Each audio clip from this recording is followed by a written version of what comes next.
Marami ang nalilito dito. So, linawin natin. Ano ba talaga ang pagkakaiba ng refinance at equity? Ganito siya.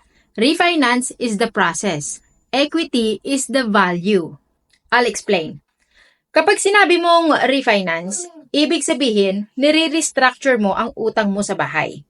Pwedeng para bumaba ang monthly payment, pwedeng para makakuha ka ng mas mababang interest rate, or ito ang common, para kumuha ng cash galing sa equity mo.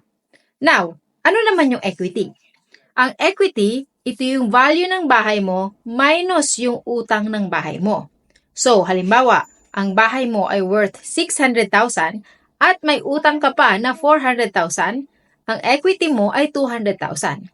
So, kapag nag-refinance ka para ma-pull out yung cash, ang tawag doon ay equity takeout. Pero, para magawa yon, kailangan mong i-refinance ang mortgage mo. So again, refinancing is the process. Equity is the money na pwede mong i-access depende sa value ng property mo. Kaya kung ang goal mo ay kumuha ng pera para sa renovation, business, investment, or another property, ang tanong ay, number 1, may equity ka ba?